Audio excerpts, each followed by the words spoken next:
Assalamu алейкум. Кутман күн достор, мекендештер, чарбакерлер.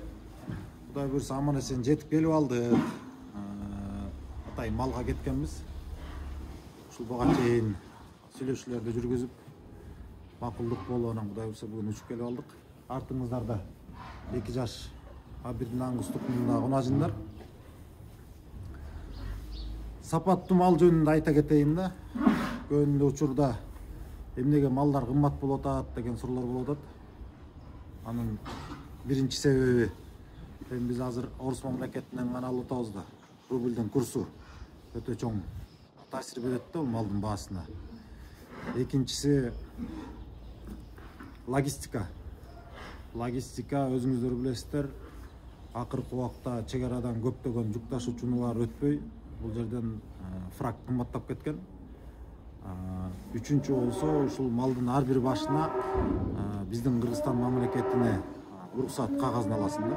Анын ичинде лабораториясы бар, анын ичинде уруксат кагазы бар. Ошонун баардыгы тең кошулуп келип эле ар бир башка бир топ чыгымдарга учуратат да. Ошол себептен 3 себеби бар. Эң мындай негизги. Андан тышкары дагы жолдон мисалы үчүн өлбөй койгону болбойт. Өлүшү мүмкүн, жаракат алышы мүмкүн, салмак ташташы мүмкүн. Ошонун себебинен малдын баасы барганда кымбатыраак туруп калат. Анан эми биз алып барып аткан мал мисалы үчүн чарба мал эмес да. Асыл тукум мал билесиздер, ар дайым эле кымбат болот. Дагы бир көп эле учурда айтып калышат да, эми Россиядан келди эле деп, депчи. Эми Россия мисалы үчүн 120-170 миллиондук калк. Чоң держава. Анан сапатына ала келгенде мындай да, биз кичинекей эле Кыргызстан өзүбүздүн ички малыбыздын сапатына салыштыра келсек, орус мамлекетинен бир топ асыл тукум чарбалар бар. Илгертеден жолу ушул Европадан, Америкадан алып келген мүмкүнчүлүктөр көп. Булардын сапаттуу мал баккан чоң чарбалары бар. Миңдеген. Салыштыра келсек, Мираторгтуку 1 миллиондон ашык тууар уyu бар, мисалы ушул Абирдин аңгыз тукумуна ала келсек. Анан эми Россиядан деле сапаттуу малды кымбат аласың да.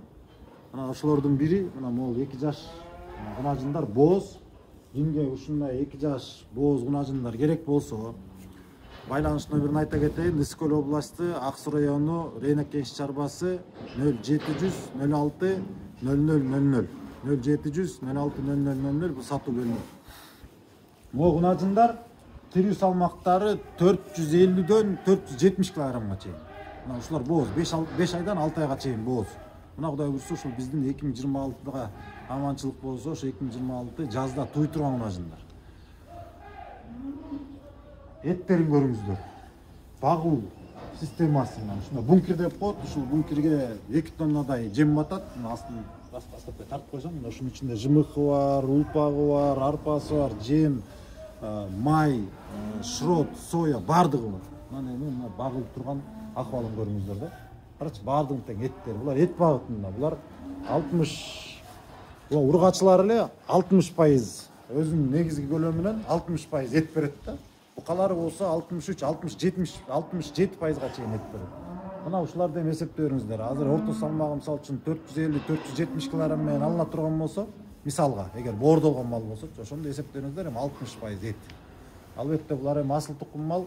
Биз муну алып барып аткан себеби эмне? Бул азыр өкмөттүн, президентибиздин бирден бир айыл чарба багытында койгон бийик бир максаттар биздин Кыргызстаныбызда асыл тукум малды көбөйтөлү. Кыргызстаныбыз өзү айыл чарба багытындагы өлкө. Ошол айыл чарба багытында өлкө ушул тегеректеги кошуна коңшу мамлекеттердин арасындагы эң жогорку даражада малдарыбыз болсун, эт, азык-түлүк коопсуздук маселесинде деген бир чоң проектлердин бирин ишке ашырып аткан бирден бир себепчи болуп аткан бир биздин чарба. Мисалы үчүн Рейнек кеңеш чарбасы мына ушундай асыл тукум малдарды алып барып биздин өкмөтүбүздүн алдыга коюлган проектлерин бир ишке ашыралы деген максатта мына Кудай буйрса иш алып барып атабыз. Ошон үчүн урматтуу чарбакерлер, асыл тукум мал дайыма эле кымбат болот. Биздин негизги өзүбүздүн жергиликтүү малыбыз менен салыштырууга болбойт. Алардан албетте 2 эсе кымбат болот. Себеби бул бизден Америкадан келип аткан жери жок, Европадан бүгүнкү күндө келип аткан жери жок. Бул азыр Россиядан барып атат. Эгер биз салыштыра келсек, Европа менен Американы салыштыра келсек, Америкадан дап келген тажрыйбабыз бар, Европадан дап келген тажрыйбабыз бар. Мисалы үчүн Европадан булар азыр 330 000 сом менен келет. Америкадан 4800, 5300 долларга чейин келет. Анан эми Кудайга шүгүр ушундай жакшы коңшу мамилелеш өлкөбүз бар экен, орус мамлекети. Ошолордон мына бүгүн келишим кылып, жакшы малдарды алып барганга аракет кылып атабыз. Бул деле бир чоң эмгек, жол жүрүп атасың, эмгек кылып атасың, акча сарптап атасың ошого. Бул Кыргызстанга баргандан кийин биздин кардарлар келип, мындайча айтканда, по факту, визуально карап туруп тандап алып атпайсыздарбы? Кыргызстандан эч кандай кыйынчылык көрбөй элечи. Анан мээнеттин дагы өзүнүн бир пайдасын көрүш керек экен. Ошон үчүн достор, мекендештер, барып аткан малдан эгер көңүлүңүзгө жакса, ошондон алыңыздар. Мына Кудай буйрса ушулар бир аптадан кийин барат, 21 күн карантинде турат. Карантинде серология, лабораторлук бүт текшерүүдөн жүрөт. Бооз кысыры дагы аныкталат, баардыгын тең номери менен. Анан тийиштүү толук кагаздар толуктап туруп, биз ошол кардаарыбызга өткөрүп беребиз. Туугандар, алабыз десеңиздер, дагы бир номерди кайталап коеюн: 0700 06 00 00. Аска дагы бир тартып коеюн аларды. Жайдан. Эт багытында кунажындар. Ушундай эт менен барат.